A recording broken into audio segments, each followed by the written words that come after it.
¿Qué tal, amigos? ¿Cómo están? Me da mucho gusto saludarlos hoy y la verdad es que es un honor y me da muchísimo gusto, mi querido Armando, bienvenido. Gracias. Abogado postulante, excelente abogado, de verdad que, pues bueno, ¿qué les digo? Ya verán ahorita en la plática todo lo que es su conocimiento jurídico, todo lo que, la experiencia que tiene. Has ganado amparos que de verdad parecieran a veces de esos amparos que para el abogado inclusive son un poco complicados o mucho complicados, amparos de libertades, incluso por cuestiones de salud, por cuestiones de género, por cuestiones de que a veces el abogado no puede lograr enfocar esa parte jurídica. Pero bueno, Armando, ¿cómo estás? Bienvenido otra vez a la Casa de la Justicia. Es un honor y un orgullo tenerte aquí con nosotros. Les agradezco a todos, le agradezco a tu auditorio, a todo tu equipo por haberme invitado a esta plática. Con mucho gusto vengo a platicar de lo que nosotros desempeñamos en el día a día y el incipiente conocimiento que tenemos de ciertos temas. Bueno, pues el día de hoy vamos a platicar de lo que es el nuevo sistema de justicia penal, pero un caso concreto. ¿Se pueden fabricar delincuentes en el nuevo sistema de justicia? ¿Culpables? ¿Puede haber responsables fabricados? En el nuevo sistema de justicia penal, en la reforma 18 de junio, lo que nosotros como sociedad aspirábamos era cambiar el sistema de justicia penal, toda vez que se había actualizado algo que los procesalistas establecen como la crisis externa del proceso penal. Cuando se actualiza la crisis externa del proceso penal, es posible advertir muchos fenómenos. La saturación de causas en los juzgados, la lentitud de la justicia, advertíamos el abuso de la prisión, el abuso de la flagrancia y sobre todo que la piedra de toque en el anterior sistema de justicia, en el sistema inquisitivo, pues era la prisión. Ese era el denominador común. Pongo esto en contexto porque el proceso penal denominado inquisitivo tiene sus orígenes en el Código Termidoriano y posteriormente se ven concretadas esas bases en el Código de Instrucción Criminal de 1810 de Francia.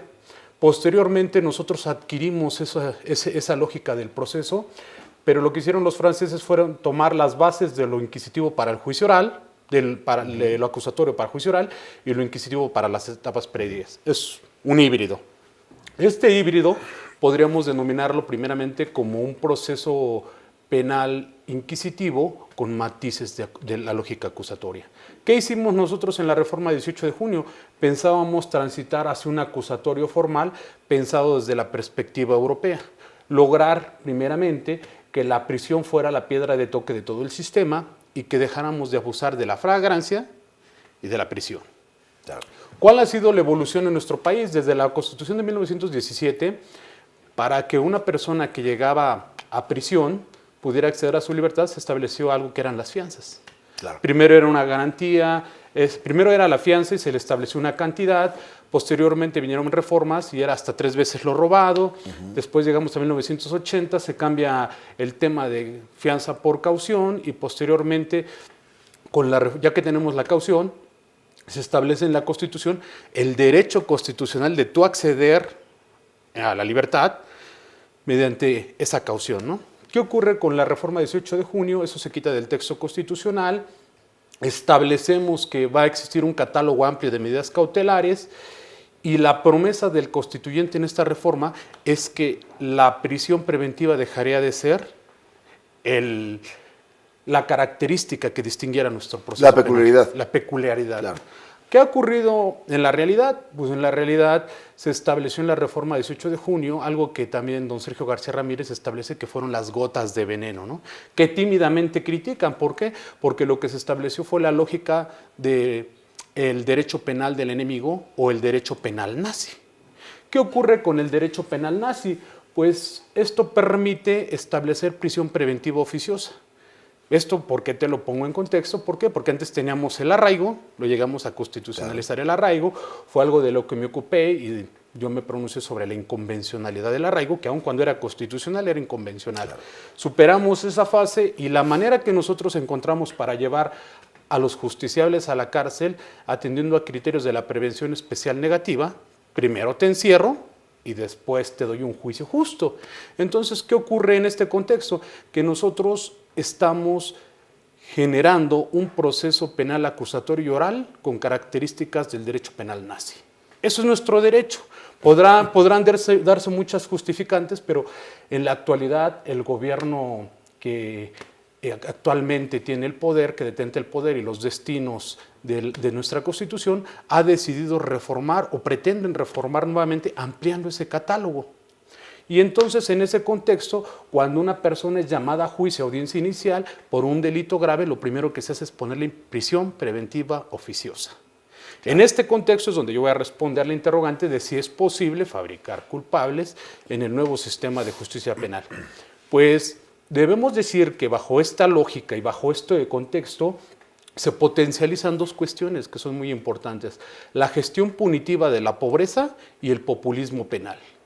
Sentencias grandes, 140 años, tenemos también no solamente esta situación, sino que la gente más pobre es la que va a abarrotar las cárceles. Claro.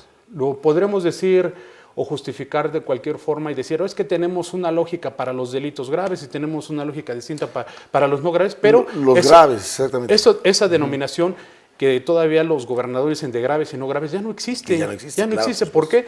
Porque nuestra Constitución establece delitos que por necesidad se les deben poner prisión preventiva oficiosa y aquellos a los que no se les debe imponer prisión preventiva oficiosa. Exactamente. Ha ocurrido que ya empiezan a existir criterios que la prisión preventiva oficiosa puede ampliarse y puede imponerse en otros supuestos, que en el tema local también se puede legislar en ese sentido. Y lo que vamos viendo es la expansión del derecho penal del enemigo. Cuando nosotros como abogados vamos a iniciar la defensa de un justiciable, nos vemos impedidos por una cuestión muy importante. Cuando a ti se te está investigando, pensemos, Paco, que se está investigando de un delito grave, lo primero que no se te va a permitir es que se te garanticen los derechos que se establecen en la Convención Americana de Derechos Humanos, en concreto en el artículo 8º, fracción numeral 2, inciso C, que es el derecho a saber quién te acusa y por qué te acusa. Y no solo eso, tener acceso a ¿qué? A la carpeta de investigación. Al día de hoy estamos peor que en el sistema inquisitivo. Al día de hoy la gente va a juicio y cuando se inicia la audiencia inicial, conoce la carpeta, no, désele media hora. Imagínate tú una carpeta. Media hora para una carpeta de 8,000 páginas, vamos a pensar, ¿no? 8,000 páginas. Dijeras 100, pues bueno, algún delito o algún hecho como me parece delito más breve, pero imagínate un peculado. El delito que tú quieras. Tú como abogado vas a llegar a la audiencia inicial y lo primero que le vas a decir a tu cliente, si se trata de los delitos de prisión preventiva oficiosa, es: se te va a imponer prisión preventiva oficiosa. ¿Por qué? Porque no hay garantías procesales y constitucionales para poder imponerte adecuadamente. Y sobre todo, que cuando estamos hablando, pensemos en la siguiente hipótesis. Eso es cuando se te llama en tratándose de un delito grave, se te envía un citatorio. Pensemos que si es por cumplimiento de una orden de aprehensión, el tema es mucho más grave. Gravísimo, claro. Porque entonces llegas al cumplimiento de una orden de aprehensión y la interpretación de los jueces. Mira, yo la semana pasada tuvimos un juicio en el cual nosotros nos presentamos a la audiencia inicial y lo que le solicitamos al juez era debatir respecto del cumplimiento de esa orden de aprehensión, y el juez nos comentó, bueno, les voy a permitir debatir, pero no van a poder argumentar datos de prueba. Hazme favor, perdón, el auditorio, en la audiencia inicial, cuando es cumplimiento de orden de aprehensión, vale la pena decir, no hay artículo expreso que te permita debatir respecto de si fue lícita, legal o ilegal. Y quiero comentar, por ejemplo, puede haber un cateo ilícito, entrar a tu casa por ti para cumplir una orden de aprehensión, llegas ante el juez y que no te permite debatir. Explícanos, por favor. Claro, por supuesto. Esto es súper importante. ¿Por qué? Porque cuando tú estás en este momento procesal, tienes que concientizar a tu cliente de que vamos a llegar a debatir de manera limitada, sobre todo que la prisión preventiva oficiosa es algo que ya tiene garantizado, y no puedes hacer promesas falsas de algo que tú sabes que el sistema no te permite. Y lo más delicado, que cuando nosotros hacemos esta petición a los jueces dicen, abogado, no hay artículo expreso que le permita ofertar dato de prueba o debatir con datos de prueba. Lo que no es expresamente prohibido, está permitido. Sí, Y además es convencional. el tema es que Además. sí lo puedes invocar, pero queda a criterio del juez. Y entonces, Sí, si tú definitivamente. existen jueces que tienen esa perspectiva garantista o proclive hacia la lógica internal de los derechos humanos y lo permiten en atención al artículo pro persona y haciendo una interpretación del Código Nacional extensiva que lo permite. Pero si un juez de control no lo permite, entonces tendrías que esperarte a que llegue la formulación de la imputación, se vincule a proceso y posteriormente hacerlo valer vía amparo indirecto como un acto destacado. Con la suerte de que un juez de distrito lo quiera atender también. No estamos hablando, yo considero que a nivel federal tenemos realmente, es donde realmente se imparte justicia, porque aquí el tema ya es de técnica jurídica.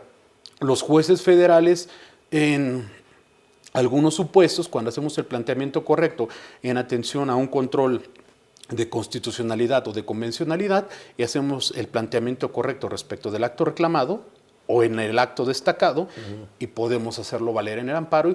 Tal vez el juez de distrito no se Que pronuncie. tú lo has logrado, Sí, te ha ocurrido, claro. tenemos jueces que no lo han otorgado y existen casos donde no lo han hecho y hemos tenido que recurrir al al tribunal colegiado para que el tribunal colegiado le corrija la plana al de distrito y al de control. O sea, pero cuando todo esto ya pasó, ya estamos hablando que se han pasado 4 o 6 meses. Exacto. En el que tu cliente está desesperado en la cárcel y se pregunta si el trabajo que está haciendo el abogado es el correcto. Cuando el trabajo del abogado puede ser el correcto, pero la lógica del proceso es la que no es correcta conforme a la lógica de los derechos humanos. Eso estamos hablando de la audiencia inicial. Tú tocabas el tema de los cateos. Tenemos un asunto en la Ciudad de México donde existe una hipótesis muy delicada. Cuando nosotros tomamos la defensa hasta etapa intermedia, lo que sabíamos en el proceso es que habían detenido a 2 personas en atención a la intervención de 3 policías que al llegar al domicilio escucharon un grito de una persona y por eso entraron al domicilio. Era lo que sabíamos en la defensa nosotros. Y decimos, bueno, pues es lo que existe en la carpeta, ¿no? Lo curioso de este caso y las particulares del mismo es que cuando llegamos a juicio oral, al hacer los interrogatorios a los testigos de cargo del Ministerio Público, advertimos con el primer testigo que nos dice, sí, efectivamente éramos 3 policías, nosotros 2 y un jefe. Ah, muy bien, son 3.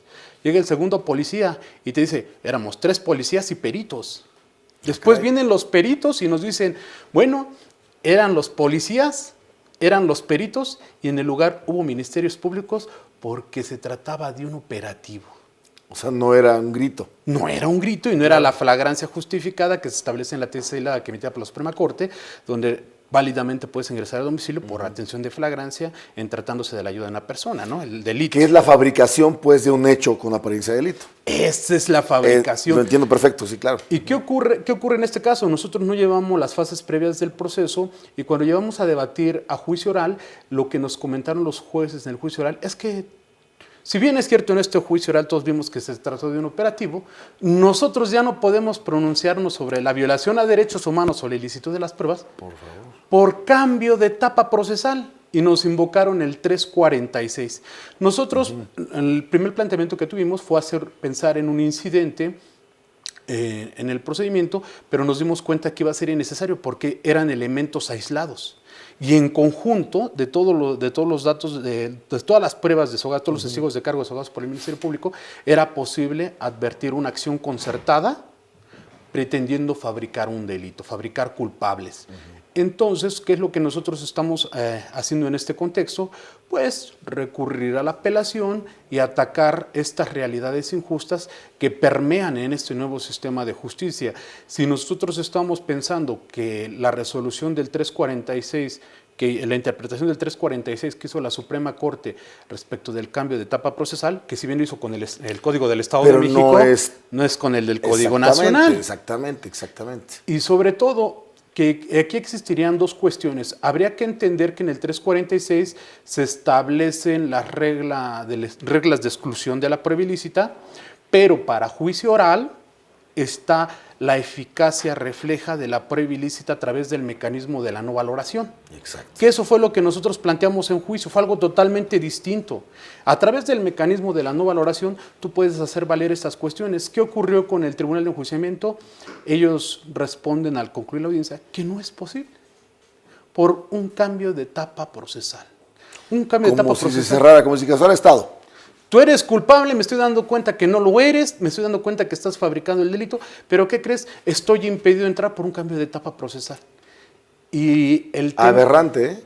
no solamente es aberrante, sino porque aquí lo que yo podría aseverar es que el proceso penal acusatorio y oral de cuño inquisitivo que tenemos nosotros se está convirtiendo en una trituradora de carne pobre. Exacto. Tenemos que la gente más... Tenemos el discurso de los políticos que vamos a tener cárcel, que vamos a tener mayores delitos, que vamos a enfrentar la demagogia, ¿no? La delincuencia. No, aquí el tema es que nos están planteando un debate de fondo. En este contexto es o anteponemos la seguridad o respetamos derechos humanos. El tema es encontrar un justo medio. La actualidad es que nos estamos decantando por la militarización del país. Regresamos a la pregunta en cuestión. ¿Es posible fabricar culpables en este nuevo sistema de justicia? Sí, sí es posible. ¿Por qué? Porque derivado de una mala defensa se puede realizar esto. Ahora, vamos a otra hipótesis distinta a las planteadas.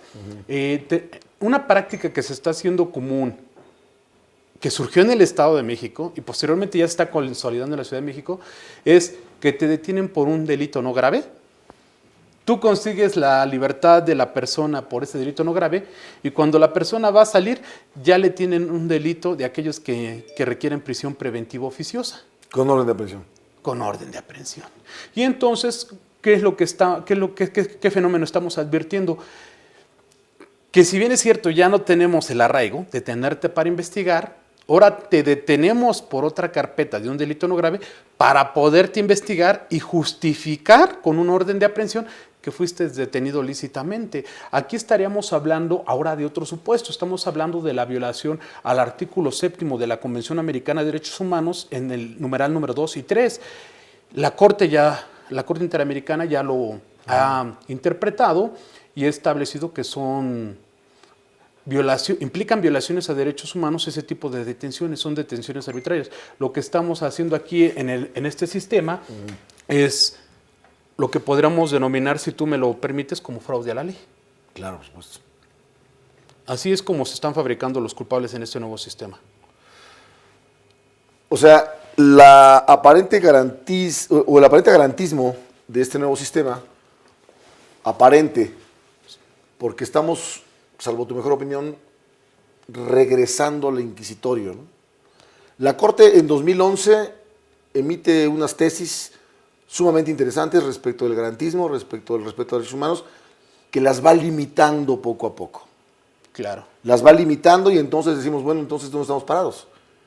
Lo que comentas es muy grave. Si un juez se percata que hubo violaciones graves a los derechos humanos, detención ilegal, arbitraria, fuera de la norma, fuera de la ley, y dice, ya fue una etapa que se concluyó, espérame, recuerdo el sistema inquisidor en cuanto decían, eso atácalo vía denuncia contra los policías, pero ya estás detenido. Claro. Entramos a golpes, hicimos algo y ahí está la droga. Oye, pero entraste ilícitamente, sí, pero ahí está la droga. Perfecto. Recuerdo esa parte. Entonces, lo que nos preocupa como abogados, y el comentario tuyo muy acertado, y la pregunta es, ¿cómo defendemos? O sea, número uno, ¿sí hay fabricación de culpables al día de hoy? Sí. Por supuesto. Dos, ¿cómo defendemos como abogados? El tema para establecer una defensa adecuada en estos casos, primeramente, para los ciudadanos que tienen que saber, los ciudadanos de a pie, nos va a llevar tiempo, primero. Segundo, el justiciable va a estar en la cárcel. Sí. Tercero, tenemos que hacer uso del litigio estratégico. Porque para todos los actos que se generaron en la fase de investigación no judicializada, no tuvimos nosotros intervención. Y vamos a tener todo el proceso para poder descubrir, con base en actos de investigación, si estamos ante un delito fabricado. Claro. Y en el peor de los casos, cuando lleguemos nosotros a juicio oral, será que nos encontremos ante un tribunal de enjuiciamiento envenenado de la lógica inquisitiva y que justifica sus sentencias anteponiendo la política criminal. Esto es delicado porque eso incluso nos podría llevar a analizar este fenómeno de la fabricación de culpables pues a través de la falta de un debido proceso, un contexto o un entorno institucional que permita materializar el debido proceso. También advierto que existen distinguidos doctrinarios, yo soy abogado postulante, no soy académico, y advierto que los académicos están llegando a extremos muy graves. Tan es así que ya he leído en varios libros que consideran que el tema de la prisión preventiva oficiosa y el derecho penal del enemigo puede equipararse con un derecho fundamental. Gravísimo. Nosotros no podemos decir que la prisión preventiva oficiosa sea un derecho fundamental. No, creo que no. Queriendo proteger a la víctima, aparentemente. Ese es el falso discurso. El falso discurso, queriendo anteponer los derechos de la víctima, es que por proteger a la sociedad. No, espérame, existen hipótesis concretas dentro de la lógica del Sistema Internacional de Derechos Humanos en que la prisión preventiva oficiosa no existe. Segundo, la medida cautelar sí, pero atiende a fines procesales. ¿Y la presunción de inocencia? Eso es a donde quiero llegar. Entonces sí se podría hablar de un respeto a la presunción de inocencia en tres vertientes: como estándar de prueba, como trato procesal, y no solamente que mediante la presunción de inocencia pues, se impida que el justiciable no sea sujeto a juicios paralelos y sea expuesto ante los medios. Vamos a imaginarnos que hay hechos que sí pueden ser graves, no desde el punto de vista jurídico, sino graves socialmente: violación, feminicidio, secuestro. Sí, por supuesto. Hay hechos que sí son de una característica, pues, que sí podrían presumir que la persona afecta a la sociedad.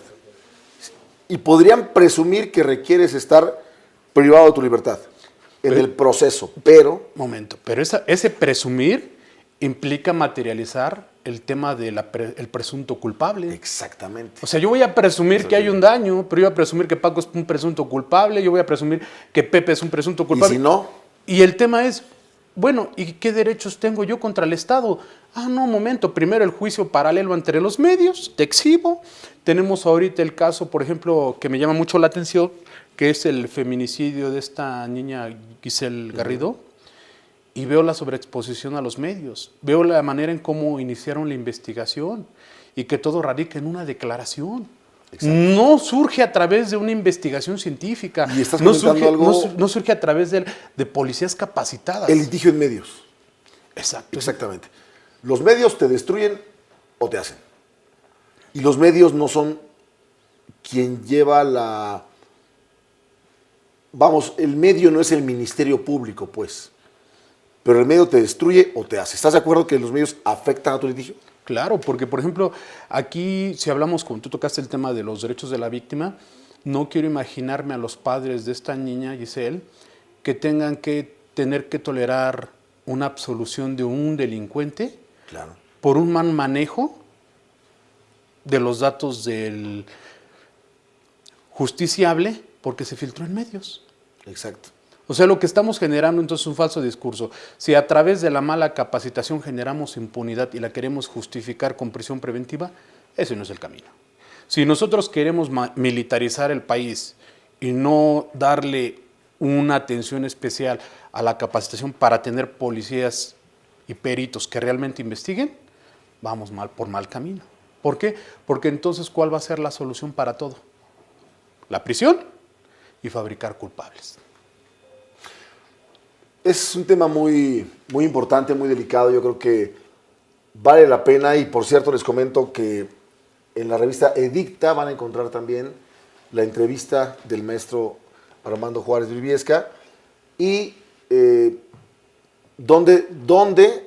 bueno, por cierto, también me atrevo de una vez a invitarte a que por favor des un curso aquí en la Casa de la Justicia, que es tu casa.